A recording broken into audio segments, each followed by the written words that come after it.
नमस्कार, आप देख रहे हैं अन्य न्यूज और इस वक्त की बड़ी खबर आ रही है उत्तर प्रदेश के बदायूं से। दरअसल बिलसी विधानसभा क्षेत्र से भाजपा विधायक हरीश शाक्य और उनके 2 भाइयों सहित कुल 16 लोगों पर ललित नाम के व्यक्ति ने आरोप लगाया है कि विधायक और उनके साथियों ने उसकी जमीन हड़पने को लेकर उसे प्रताड़ित किया है। हरीश शाक्य विधायक जो है ना, ये 2022 में विधायक चुने गए थे। तो इन्होंने इनके भाई पहले से ही बड़ौआ पे भू माफिया है, बड़े स्तर पे। इनकी नज़र मेरे पे ज़मीन प्रॉपर्टी पर थी, तो उन्होंने उसको लेके कई बार हम पे दबाव भी बनाया लेने के लिए, लेकिन हमने बेचने से इनकार कर दिया इनको। इन्होंने इधर उधर से दबाव बनाने के बाद इन्होंने हमसे कहा कि दे दो। फिर हमने इनसे 80 लाख रुपये के इनसे रेट मांगे। फिर इन्होंने मना कर दिया। फिर इन्होंने हमारे घर पे आना शुरू कर दिया।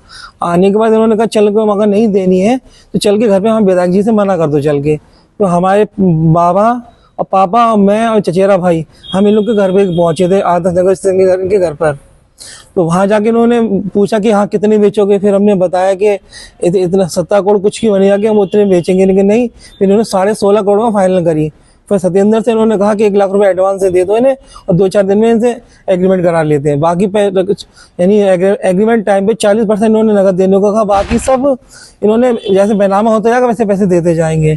फिर उसके बाद इन्होंने बगैर 40% का पैसा 1 ही रुपया ना देके जबरन हमसे एग्रीमेंट कराने का दबाव बनाने लगे। वहीं पीड़ित ने इस आशय का एक प्रार्थना पत्र न्यायालय में दिया, जिस पर अपर मुख्य न्यायिक मजिस्ट्रेट द्वितीय ने एक आदेश जारी करते हुए थाना सिविल लाइन को यह आदेश दिया कि सुसंगत धाराओं में मामला दर्ज कर जांच करे और 10 दिन में कोर्ट को पूरी कार्रवाई से अवगत कराए। वहीं पीड़ित की मां ने मीडिया से बातचीत करते हुए कहा, तो प्रॉपर्टी की वजह से इसने जो कुछ हमारे ऊपर जो किया, अत्याचार किया, मेरी बहू के साथ दुष्कर्म किया, सारा इसने प्रॉपर्टी वजह से। प्रॉपर्टी नहीं मिली तो इसने ये कर्म किए। 2 साल इसको लगातार प्रताड़ित करते हुए हो गई मुझे। आखिर ये इसने मेरी बहू यानी सब कुछ इसने, पैसा इज्जत सबसे खो दिया इसने मुझे। लगभग कितने लोग शामिल थे इसमें? ये 5-6 लोग थे। लड़के को बार लड़का हमारा बीमार व्यक्ति है, ये किडनी का भी पेशेंट है, हार्ट का भी पेशेंट है। इस पूरी घटना के बीच में आप लोगों ने पुलिस से क्या मदद मांगी? पुलिस से आपको क्या मदद मिली? पुलिस तो सत्ता पक्षी विधायक था, उसी की मदद में थे, मेरी मदद में थे कब? पुलिस से मदद? पुलिस तो और प्रताड़ित कर रही थी। पुलिस ने तो और प्रताड़ित किया है, पुलिस ने मदद की है। मनोज कुमार से कहा, वो सीओ है, वो जानी का, कह रहे वो पैसे वाली पार्टी है, तुम क्या कर लोगे, उसका फैसला कर लो। वहीं इन गंभीर आरोपों के बाद आज बिलसी विधायक हरीश ने अपना बयान दिया है। आप लोगों के माध्यम से, मीडिया के माध्यम से पता चला है मेरे खिलाफ कोर्ट में कोई प्रार्थना पत्र दिया गया, जिसमें कोर्ट ने संज्ञान लिया है। और कोर्ट ने संज्ञान लिया है। मुझे ये पूर्ण रूप से झूठा फंसाने की एक बड़ी साजिश है। मेरी राजनीतिक छवि को खराब करने की कोशिश की जा रही है, क्योंकि मैं एक सामान्य परिवार से भारतीय जनता पार्टी में काम करते करते और विधायक तक का मैंने सफ़र तय किया है।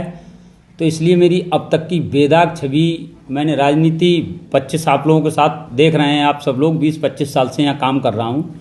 तो इसके पीछे एक षड्यंत्र है और षड्यंत्र के तहत मुझे बदनाम करने की कोशिश की जा रही है। इस घटना से मेरा किसी प्रकार का कोई लेना देना नहीं है। अभी जो कोर्ट ने आदेश कर दिया उसके बाद आपने जानकारी जुटाई है, क्या आपके बाद मामला सामने आया है? आपने क्या समझा है इस पूरे मामले को? देखिए, ये प्रॉपर्टी की बार बार बात इसमें आ रही है, प्रॉपर्टी की बात आ रही है। इस प्रॉपर्टी की से भी मेरा कोई दूर दूर तक लेना देना नहीं है। एक बरेली की फर्म है, उस फर्म के नाम इसका रजिस्टर्ड एग्रीमेंट है, उन लोगों ने इनसे खरीदा है। उसका 1 नंबर में सारी रजिस्ट्रियाँ हुई हैं, 1 नंबर में सारा उसका लेन देन हुआ है, सारा बैंक में सारी अकाउंट की डिटेल है। उसमें मेरा कोई कहीं तक लेना देना, ना मेरे नाम कोई प्लाट है, ना मेरी पत्नी के नाम कोई प्लाट है। मेरे अगर नाते रिश्तेदारों ने कुछ प्लाट लिए भी हैं तो उन्होंने ईमानदारी से एक पैसे की रजिस्ट्री की कराई है और उसका पैसा दिया है। कितनी रजिस्ट्रियाँ हुई हैं आपने जानकारी जुटाई है? तो लगभग इस फर्म के द्वारा इस व्यक्ति ने करीब 50-60 रजिस्ट्रियाँ की हैं। भाई हम पे बार बार ये आरोप लगाया जा रहा है कि विधायक जी ने सस्ते में ये काम करा दिया। भाई मैं कैसे करा सकता हूँ, आप बताइए। जिस व्यक्ति ने 2022 से लेके 24 तक रजिस्ट्रियां कर रहा है। रजिस्ट्री जा जाके एक बार नहीं, 2 बार नहीं, 3 बार नहीं, लगभग 50-60 बार वो रजिस्ट्री जाके उसने अलग अलग नामों से रजिस्ट्रियाँ की हैं। तो मैं कैसे कर सकता हूँ ये? और आप मेरी सब लोग छवि के बारे में जानते हैं, मैं कैसी छवि का व्यक्ति। वहीं अब इस मामले में राजनीति भी शुरू हो गई है। वहीं बदायूं से सपा सांसद आदित्य यादव ने एक ट्वीट कर लिखा है, क्या बाबा जी अपने बलात्कारी विधायक के मकान पर भी बुलडोजर चलाएंगे? बदायूं से अंशुल जैन की रिपोर्ट।